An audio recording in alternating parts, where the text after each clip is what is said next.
our game show where two players battle to the pain for NBA trivia supremacy. I'm your host, Jason Mann, and I have two guests today. First, the returning champion, David Ramil of the Locked On Heat podcast and the Step Back. David, welcome to the show. Thanks so much, Jason. And our other guest, Matt Rutkowski of the Step Back. Welcome back, Matt. Thank you, Jason. Happy to be here. So, Matt, I'm going to talk to you first. You recently investigated the weirdest NBA timeout spectacles. What did you find in your investigation that could be illuminating to our listeners? Sure. This was about 3 months of quote unquote work. I got League Pass for the first time this year and was entertained by the fact that, commercial synchronization is a bit off. So sometimes that means that your stream's delayed. Other times it means that you get to see what happens in the arena. And there's a lot of weird stuff that goes on. And I guess the biggest thing that might be a surprise to people is that New Orleans is weird. Shocking, I know. Yeah. Do you have any particular favorites of these entertainment spectacles during timeouts, or any in-arena enjoyments that you have? Man, now that I've written the article, I've tried to block most of it out of my mind. Good for you. I tried. But to be honest, no, King Cake Baby shows up. That's never a good sign. Yeah. There's a pizza toss that happens in the Staples Center, which was kind of cool. I'd do that. But for the most part, yeah, it's nothing you really want to know about, but you should. So that's why I wrote the article. Sure. David, do you have any particular favorite, NBA timeout spectacles that stand out to you? No, and whenever I get credentialed, I try to leave and avoid all the noise and spectacle of halftime, to be honest with you, because it's painful to watch. There's a man that has like a small mutant dog that leaps all over him, and it's, I guess, very endearing to most of the people in the audience. I don't find it that endearing, but that just might be my cold, cynical heart. And then there's Red Panda, which I think everybody loves. By and large, I think she's pretty great at what she does. I've had the opportunity to see her live in action once, and that was more than enough for me. Yeah, I got to watch her live as well. I went to the last, it was like Kobe's fourth to last game of his career at the fourth to last, yeah, against the Pelicans. I know history right there. So, and she performed during halftime as a surprise, so that was pretty fun. Excellent. Yes. So this on Sunday, the Knicks played a first half where there were no music, no extraneous noise, just the sounds of the basketball court. Did either of you guys get a chance to see that, and did you have any strong feelings about that either way? I got to watch it. I think it would have been a great idea if it were done somewhere else. I mean, there's not really a lot to cheer for when it comes to the Knicks this year. But I mean, Oracle 2 years ago would have been great. Utah, just to hear how quiet Denver is, that would have been interesting. Atlanta's always good for quiet. Oh, that too. But there's the great, I'm drawing a blank now. What's the name of the organ player there that's so great everybody loves? Sir Foster, yeah. Yeah, Sir Foster, exactly, yes. Yes. So, I mean, it would have been a criminal, I guess, to mute him for a full halftime. But, I kind of understand Draymond Green's perspective. I guess that's probably where you were headed, because it did obviously inflame people, and he seemed pretty upset about it, although I think his comments were taken out of context. But I've seen like shoot-arounds and practices where they're pumping live music or music into the arena so they can kind of get the feel for it, because they have to kind of get used to these game type scenarios, and it's kind of the background noise that they're all used to. So I kind of understand where he was coming from when he said that it was not necessarily disrespectful, but just bizarre, and it kind of took the flow out of the game. So that seemed understandable to me anyway. Yeah, it seemed understandable to me too. I mean, the word choice seemed a little bit odd from Draymond, but Draymond's a little, sometimes he likes to be a little provocative in his word choice occasionally, so that's okay. Yeah, I mean, I thought it was neat. I didn't think it's morally superior or anything to watch a game without the those type of noises. I think they could tone that down a little bit and not lose a whole lot, but I get that there's people that you don't want them to get bored during the 2-minute breaks or what have you. So some of that is perfectly fun. Some of it might be a little bit too much. So, David, you wrote a piece recently for the Step Back on Noah Coney. He is the manager of Terrence Ross, also a longtime friend. And then, sort of as Terrence got into the league, he transitioned into the business. He's also the manager for Terrence Jones, and he didn't want to be the kind of this hanger on, part of this entourage that a lot of players can end up being a part of. And I thought it was really interesting looking at kind of what he's accomplished, looking at that that challenge, I guess, for friends of someone who's become super successful and trying to kind of find your place within that. Yeah, I mean, I think that sums it up pretty perfectly. And I pointed to what Noah referred to as the golden standard. Obviously, everybody knows about Rich Paul and Maverick Carter and Clutch Sports and everything they've been able to accomplish for LeBron James. But Noah's own story, started in high school when they played together in Portland for Jefferson High,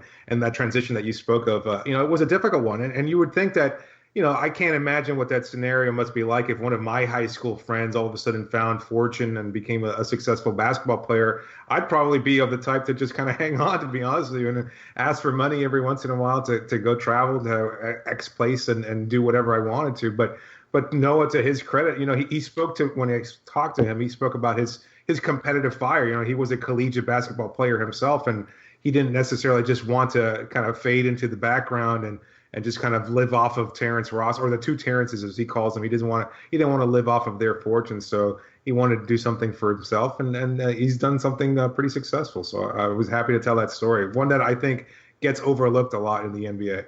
Yeah, I'm just curious. Is there so there's only two Terrences then? There's not like a third or fourth Terrence we should know about? As far as I know, it's just the Terrence Ross and Terrence Jones, both of whom happened to play with this Noah Coney while they were at Jefferson High School in Portland. I'm sure there are other Terrences that have been around. Jason, you're the NBA history expert. Are there other Terrences that come to mind? There are none that stand out. I was thinking really? Terrence Malick, but obviously not NBA related. But that's the other Terrence that stands out to me. Probably Noah does not have any connection to Terrence Malick, although you never know. I don't think so. No, you're right. So I thought, David, you of course you cover the Heat, and Matt, you are a Pistons fan. I thought something interesting to talk about for our warm up would be the Heat and Pistons 2005 and 2006 playoff rivalry. So for those listening who don't know, the warm up questions, they are just for fun. There are no points assigned for either of these. So the Pistons beat the Heat in the Eastern Conference Finals in 2005, overcoming a 3-2 deficit. The Heat that year were the number one seed. This was their first year acquiring Shaquille O'Neal from the Lakers. Of course, Dwayne Wade had come on, and they'd put together a good team around them, Eddie Jones, and a strong cast supporting him. The Pistons were the defending champs and were able to win that series. And then in 2006, in kind of an upset, the Heat won in 6 games. They were a 52-win team beating a 64-win team, so winning the Eastern Conference Finals there. So we're going to have a couple of questions relating to those Eastern Conference Finals, and then we'll talk a little bit about any memories of those playoff battles or anything from those teams during that time. So either one of you guys can answer this question. I'll leave it to the whoever wants to take it first. Question: which of these players had the fewest minutes in the 2005 Eastern Conference Finals? Steve Smith, Eldon Campbell, Christian Laettner, or Darko Milicic? Ding. Go ahead. I'm going to go with Christian Laettner. That is not correct. David, would you like to guess?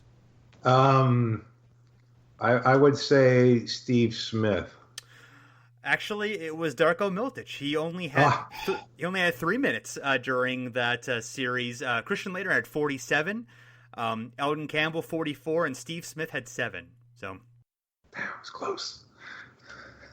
In the 2006 Eastern Conference Finals, which player led the series in 3-point attempts? I'm going to guess Chauncey Billups. That is incorrect. That is not a bad guess. It's close, but he did not have the most. 3-point attempts. Jason Williams?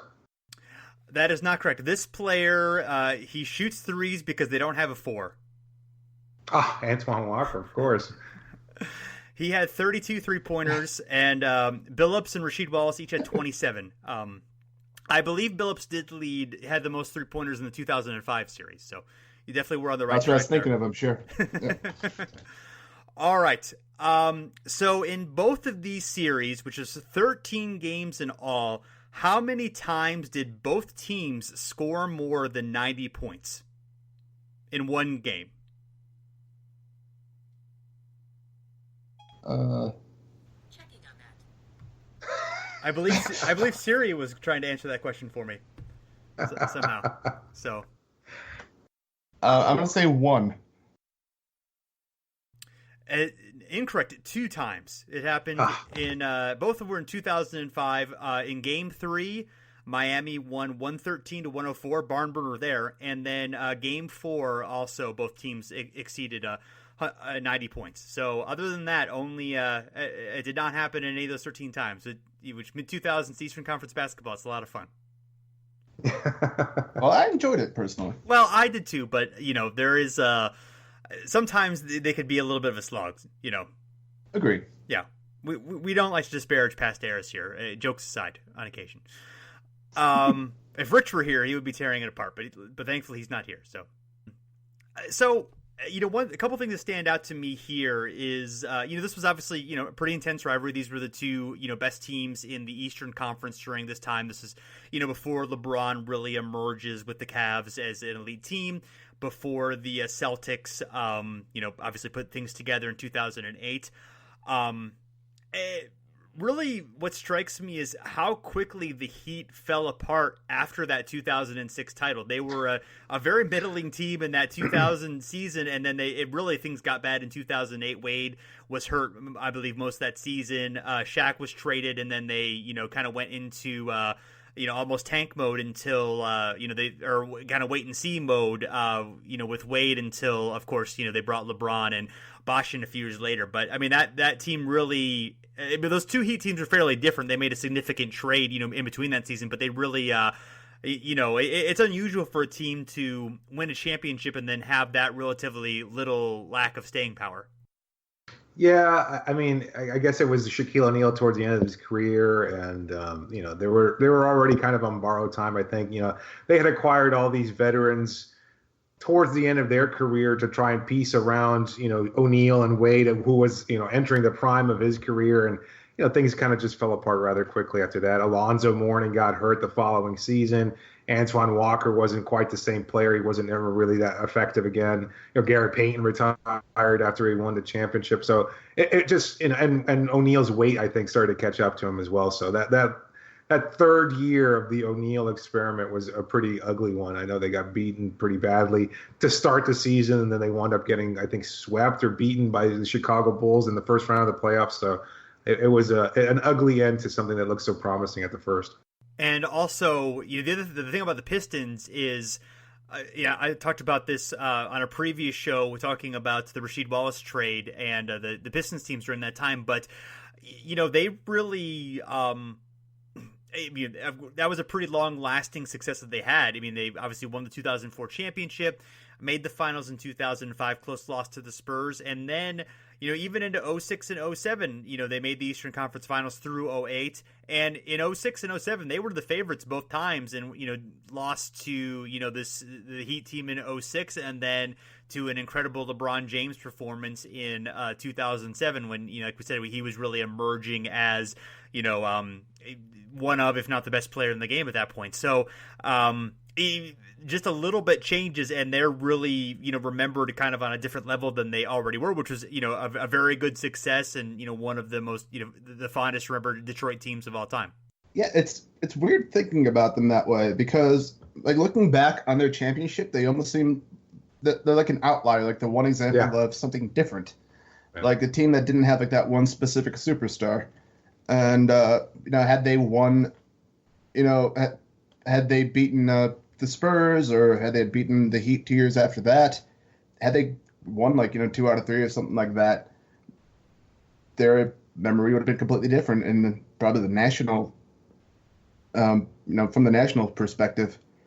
But instead, they just kind of almost seemed like a one and done team, even though they had a lot of longevity.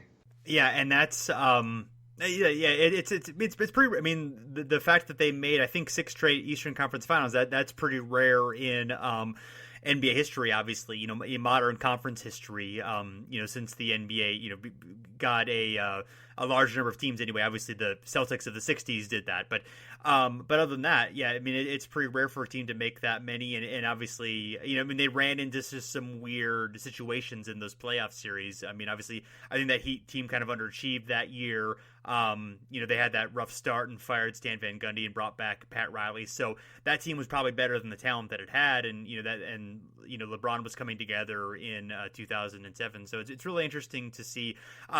Anything about either series stand out to you guys? I don't know where you were in your basketball fandom at that point if you're following both teams closely, but anything about that just jump out at you as a memory of any of those battles during that time? Nothing particular. I remember hating the Pistons pretty strongly. I'll be honest with you. They were just everything about them just seemed, I don't know, antithetical to what Miami was. I don't know why. That's what I felt in my brain anyway. And I remember feeling pretty upset at the fact that Dwayne Wade was hurt in 2005. Otherwise, I feel pretty strongly, and I think a lot of people feel pretty strongly, they probably would have been able to knock off the Pistons that year and probably been able to knock off the Spurs had they met in the finals. So they could have won 2 straight championships rather than just the one in 2006. My strongest memory of the team actually isn't from the playoffs. Like, this is one of the few live games I've gone to see in that era. But I think it was like December 29th in, I think, 2005. Pretty specific. Heat played. I looked this up earlier at work because I was trying to get it right, but I think it was December 29th. Okay. But the Heat played the Pistons, and it was a close game the entire way through. And generally, I don't like watching close games because I get really anxious and tense, and it's hard for me to really enjoy that. I like watching blowouts for the most part, one way or the other, because I can just turn off the emotional side of my body. But this game was super close the entire way through, and I just remember who I was there with. I remember watching up until 5 minutes left in the game where we left because we wanted to beat traffic. And that was cool. And I don't really remember hating the Heat so much. I remember hating the Spurs and Bruce Bowen particularly. Oh. But former Heat player Bruce Bowen. Really? I did not know that. Yeah. Okay, now I do hate the Heat.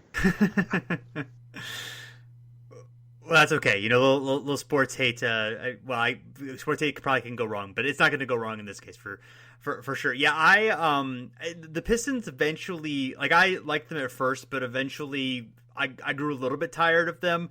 I feel like they were one. I mean, and they're not the only team to do this, but they were just the constant complaining of the referees got a little bit old with them. Obviously, she did that, but Rip Hamilton too, and that was just a little bit of just I understand it as a tactic, but as a thing that's fun to watch is not really all that fun to watch. But looking back on it, they were. They were generally a really fun team. I don't have any specific memories of the Pistons Heat Eastern Conference Finals, I'm afraid to say, but obviously they were both exciting teams. Obviously Rasheed brought something interesting to the Pistons when he went there. And it's funny to look back at kind of who played for those Heat teams during those seasons, because they that roster changed up so much, and you kind of forget some of the guys who were an important part of that, because like I said, it was only really 1 or 2 seasons before it all fell apart. Yeah, the Michael Doliak seasons were pretty impressive in Miami. Sure. Actually, yeah. I mean, the Pistons changed around too. I mean, they threw in Chris Webber. They got Antonio McDyess. I mean, that they Tracy McGrady, Allen Iverson for a bit. Yes, yeah. That was a little bit after they were any good, but yes, but they certainly yeah. Yes, but as far as the top years, I mean, obviously Memo Okoro was part of that '04 team, and then he left and all that, so they changed around quite a bit too. It's funny to see who was there and who wasn't there. In fact, one of our questions on the quiz may be related to that a little bit, but we'll get to that in just a moment. Recently, of course, we had the trade deadline, and after the trade deadline, there are the buyouts. the late season additions to teams, the guys who you can't get traded but end up being released and going on to other teams. We have Darren Williams and Andrew Bogut bolstering the Cavs. Jose Calderon almost going to the Warriors, but then Matt Barnes going instead. Jose Calderon just getting a payday to be on their books very briefly. Brandon Jennings to the Wizards, a surprise release by the Knicks, and Terrence Jones, the aforementioned Terrence Jones, going to the Bucks. I think those were the major ones of the season. Before we get into the quiz, I've seen a little bit of some sentiment on Twitter and other spots about how it's a little bit unfair for guys like this to be able to buy out for the contracts, where Toronto, the only way they can improve is by, trading some Terrence Ross for, and a draft pick for Serge Ibaka and that sort of thing. Do you guys feel like there's any validity to that, or do you feel like, just most of these guys really aren't that useful except for these specific situations? So why not let them go to, teams where they have a chance to win?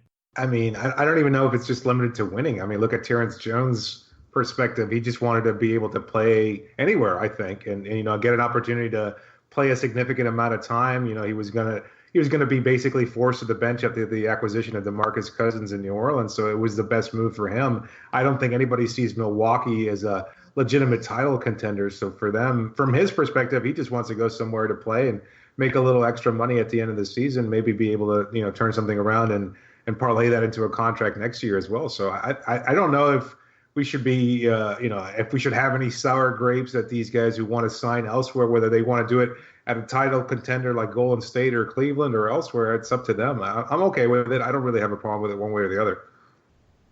That's pretty much the way I feel too. I guess I don't really know the salary cap well enough to understand exactly how it is that certain teams can get players over other ones. Yeah, so why? Sorry to interrupt, Matt. Why was it that Toronto couldn't add a player? I thought they were interested in adding a guy like Brandon Jennings, but he just chose to go to Washington instead. Yeah, I mean that's obviously fair. There wasn't really room for him in that situation. Yeah, I mean I agree with you guys as well. I just don't think there's. I guess I can see where the Cavs benefit. I mean, they basically get free talent where they didn't have to give up anyone in these situations, but they've also they made themselves attractive. And these guys, Darren Williams never won a ring. It's obviously important to him, and he's getting close to the end of his career. And and Bogut has won one, but certainly I'm sure wants to be part of a good team. Maybe there's a little bit of wanting to get back at the Warriors type of things for giving up on him, motivation there. But yeah, I don't think it's a real thing. I mean, I guess I can see. I don't know. I barely see it, but it was something that was brought up, and I thought it'd be interesting to bring up. It sounds like we're all pretty much in agreement on this. So yeah, if anything in my mind, it's just it's credit to David Griffin. He has very, very little he has to work with, and if you can use the exceptions to bring people on, then. I mean, that's just him doing his job in a really good way. And really part of the reason why the Cavs are the best team in the East, I suppose. Yeah. Well, that LeBron guy probably. Yeah, LeBron's not bad. Yeah, he helps a little bit. That's definitely true. All right, so let's get to the quiz. There are 8 questions in all, and each of the guests will alternate having the first chance to answer a question. I will read the question in full, and then the player will have a chance to answer it without multiple choice options. If he chooses for having me read them, I will read them. If he gets it correctly, then he gets points. If he does not, then the other player gets a chance to steal. So, Matt, you have the choice of whether you would like to go first or go last. Jason, I would like to go first. Okay. Question number 1. Boris Diaw joined the Spurs in 2012, helping them win 20 games in a row to end the season and in the playoffs.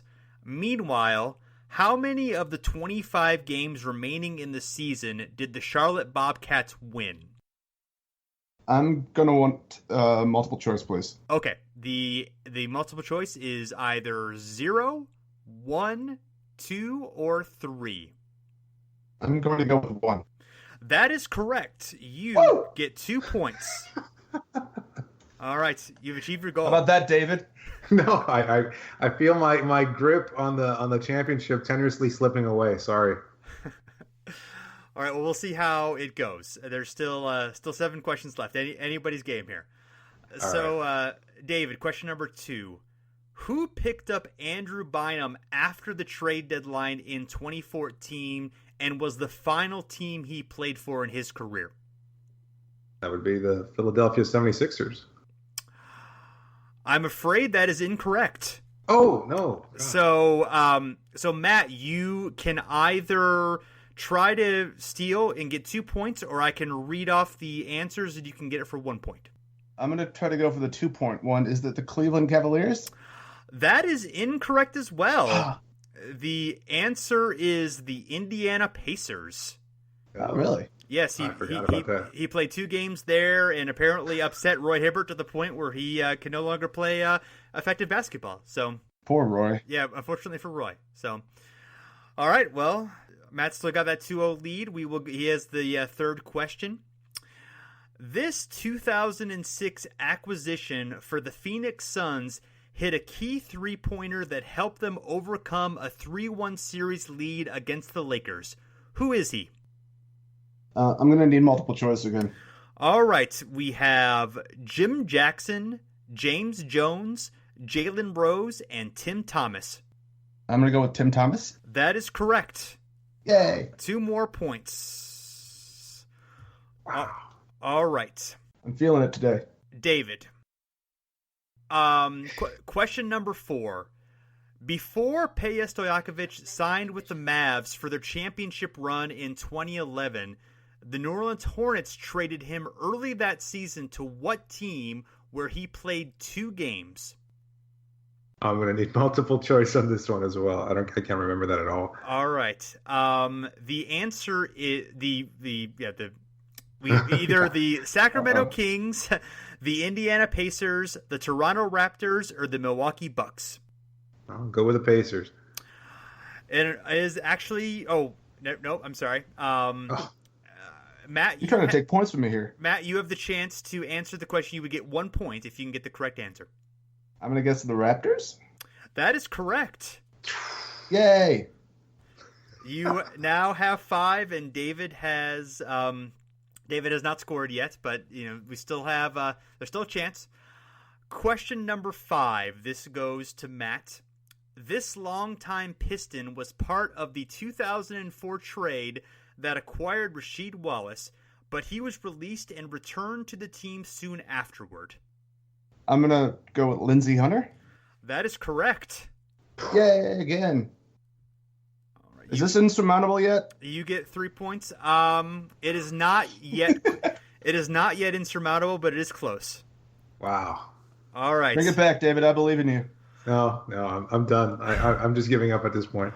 All right. Well, this question might be one that suits your interest, so we'll see. Question number 6. After Chris Birdman Anderson joined the Heat during the 2013 season, how many games did the team lose out of their last 44? Out of their last 44. Well, I know they went on the 27-game win streak after he joined them. I don't know. You're going to have to give me some options here. All right. The options are 3, 4, 5, and 6. 3? It is 4. Oh, yes, it is 4. That's Sorry, right. yeah. It's all Sorry, right. Matt. It's all right. I was going to guess -1. Yes. All right, Matt. P.J. Brown famously scored 10 points on 4 of 4 shooting in a tight Game 7 against the Cavs in the Eastern Conference semifinals. Who was the other notable post-deadline signee for the Celtics? This is in 2008. 2008. He's the only one I can think of. I'm going to need multiple choice. All right, we have Sam Cassell, Stephon Marbury, Michael Finley, and Nate Robinson. I'm going to go Sam Cassell. That is Yay. correct. All right. All right, last question for David. You have a chance to get on the board here. Don't taunt him. That's mean. I'm not trying to taunt him. I'm trying to encourage him. Anderson Varejao became the first player in NBA history to play for both finals teams in the same season in 2016, both the Warriors and the Cavs. What team was he drafted by? Wow. I have no idea. Can I have some options, please? Yes, we have Cleveland, Portland, Orlando, and Minnesota. Wow. Orlando? That is correct. All right. Hey. On the board. All right. Thank you, man. You're welcome. All right. So even though it's the tiebreaker and we obviously don't have a tie, we're gonna play the sudden death anyway because it's just right. for fun. Make it for 10 points. So we are the sudden death is name the Celtics buyout signees from 2009 to 2013. Wow. Jermaine O'Neal. No, David, can you? Jermaine O'Neal. No. So I guess we're done. But the answers are Stephon Marbury, Michael Finley, Troy Murphy, Sasha Pavlovich, Carlos Arroyo, Ryan Hollins, Terrence Williams, Shavlik Randolph, and DJ White. Wow. So not Jermaine O'Neal? So they No. not Jermaine O'Neal. No. I believe he was just a regular signee for the Celtics and not a buyout. Troy Murphy was a big deal for them acquiring him. I remember there was a point of contention, I think, for Celtics fans. Yes. Well, yeah, people were traditionally thinking Troy Murphy was a good player for quite a while. So apparently that was still going on at that point. He did have a good rebound rate. And that's about it. Got to give him that. Yeah, he could shoot three-pointer, he had a good rebound rate. I guess, maybe if it were 2017, maybe a Troy Murphy would be. I'm trying to think of a good comparison to Troy Murphy, but I cannot. So, anyway, guys, thanks for playing. Matt, congratulations on vanquishing the champion, and you are now the official Hoop Quiz champion. How does it feel? It's indescribable. My hands are in the air. I'm looking up to my ceiling, and I just see the word winner written on it, and it's great. David, you showed a lot of poise and dignity in losing the championship. How does it feel to finally relinquish the crown after having it for so long? At first, it felt kind of terrible, and I'm already looking up Matt's address to see if I could hunt him down. But I kind of feel a little relieved at the same time. The crown bore heavily on my head, so I'm glad to pass it on. Let somebody else take on the pressure. Okay. Yeah. All right. Like the 05 Heat, not a lot of longevity there. All right, guys. Well, thanks so much for being on the show. On that note, I think we will call it a day. You can find us our work all on the Step Back. You can find our podcast on iTunes, Stitcher, wherever you listen to your podcast. You can also find us on Twitter @OverandBackNBA. So thanks for listening, and we'll be back again soon.